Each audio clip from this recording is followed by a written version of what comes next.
Assalamualaikum warahmatullahi wabarakatuh. Saya atas nama Andi Rajul Pradana dari kelompok 11 akan membacakan materi kelompok kami yang berjudul Transfer Lupa Jenuh dan Kesulitan Belajar. Transfer belajar diambil dari kata bahasa Inggris yang artinya pergantian atau serah terima dan pemindahan. Sedangkan kata belajar menurut Kamus Besar Bahasa Inggris yang berarti berubah tingkah laku atau tanggapan yang disebabkan oleh pengalaman. Dari dua rangkai kata tersebut dapat disimpulkan bahwa transfer belajar adalah pemindahan atau pergantian keterampilan hasil belajar dari satu situasi ke situasi lainnya. Dengan kata lain, transfer belajar ialah pengaruh hasil belajar yang telah diperoleh pada waktu yang lalu terhadap proses dan hasil belajar yang telah dilakukan kemudian. Transfer dalam belajar ada yang bersifat positif dan ada juga yang negatif. Transfer belajar disebut positif jika pengalaman-pengalaman atau kecakapan-kecakapan yang telah dipelajari dapat diterapkan untuk mempelajari situasi. Atau dengan kata lain, kemampuan yang lama dapat memudahkan untuk menerima stimulus yang baru. Contoh, anak TK yang sudah mahir membaca akan mudah memahami bacaan dan menjawab pertanyaan-pertanyaan ketika sudah kelas 1. Kemudian disebut transfer negatif jika pengalaman atau kecakapan yang lama menghambat untuk menerima pelajaran atau kecakapan yang baru.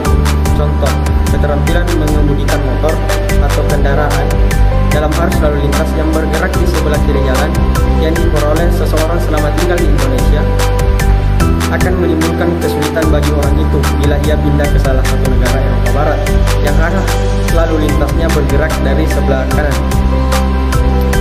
Adapun pandangan-pandangan tentang transfer belajar yaitu teori disiplin formal ialah daya kemampuan untuk melakukan sesuatu seperti daya berpikir, daya mengingat, daya kemauan, daya merasa dan lain-lain. Menurut teori daya formal disiplin, daya-daya jiwa yang ada pada manusia itu dapat dilatih. Nomor 2, teori elemen identik yaitu teori kesamaan unsur. Pandangan ini dipelopori oleh Edward Thorndike yang berpendapat bahwa transfer belajar dari suatu bidang studi ke bidang studi yang lain atau bidang studi sekolah ke kehidupan sehari-hari. 3. Teori generalisasi. Pandangan ini dikemukakan oleh Charles Duhigg yang berpendapat bahwa menurut teori ini, transfer belajar lebih berkaitan dengan kemampuan seorang untuk menangkap struktur pokok, pola dan prinsip umum. Bila seorang siswa menangkap konsep kaidah atau prinsip untuk memecahkan persoalan, maka siswa itu mempunyai bekal yang dapat ditransferkan ke bidang-bidang lain di luar bidang studi. Adapun bagian C, faktor-faktor yang berperan dalam transfer belajar yaitu proses belajar, hasil belajar, bahan materi bidang-bidang studi, faktor-faktor subjektivitas, dan sikap usaha guru. Sekian dari saya. Terima kasih. Materi kedua yaitu peristiwa lupa dalam belajar. Dalam proses belajar, kita sering dihadapkan pada suatu kenyataan bahwa tidak semua materi pelajaran yang kita pelajari akan mudah diingat.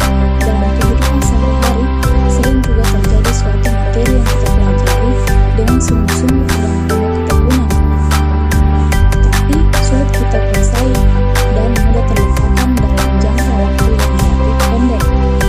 Dan sebaliknya, terdapat materi pelajar yang kita dengan mudah menguasainya dan tidak dengan mudah melupakannya. Bagian B yaitu peristiwa jenuh dalam belajar. Peristiwa jenuh ini apabila dialami seseorang atau siswa yang sedang dalam proses belajar dapat membuat siswa tersebut merasa telah membasirkan usahanya. Kejenuhan belajar ialah rentang waktu tertentu. Materi terakhir yaitu kesulitan dalam belajar, di mana kesulitan dalam belajar yaitu kondisi di mana anak dengan kemampuan inteligensi rata-rata maupun di atas rata-rata, namun memiliki ketidakmampuan atau keinginan dalam belajar dengan hambatan perspektif. Adapun faktor-faktor kesulitan dalam belajar yaitu yang pertama faktor intern siswa dan yang kedua faktor ekstern siswa, di mana faktor ekstern siswa memiliki contoh seperti di lingkungan lingkungan keluarga. Contohnya seperti ketidakharmonisan antara ayah dan ibu karena faktor ekonomi yang tidak memenuhi. Dan yang kedua, di lingkungan sekolah, di mana contohnya kondisi dan letak gedung yang buruk terletak pada dekat pasar. Adapun contoh dari diagnosis belajar yaitu yang pertama, keputusan mengenai jenis kesulitan belajar, yaitu berat atau ringannya kesulitan yang dirasakan anak didik. Dan yang kedua, keputusan mengenai faktor-faktor yang menjadi penyebab kesulitan belajar anak didik. Dan yang ketiga, dan adapun langkah-langkahnya sebagai berikut, yaitu yang pertama, mengidentifikasi adanya kesulitan belajar, dan yang kedua, menelaah atau menetapkan status siswa, dan yang ketiga, memperhatikan sebab terjadinya kesulitan, dan yang keempat, mengadakan perbaikan. Dan adapun materi yang terakhir yaitu untuk mengatasi kesulitan dalam belajar, yaitu yang pertama, mengajak siswa untuk aktif dalam proses pembelajaran, dan yang kedua, menciptakan suasana belajar yang menyenangkan, dan yang ketiga, jangan belajar sambil bermain handphone, dan yang keempat, menemani anak belajar, dan yang kelima, jangan membandingkan anak dengan anak yang lainnya.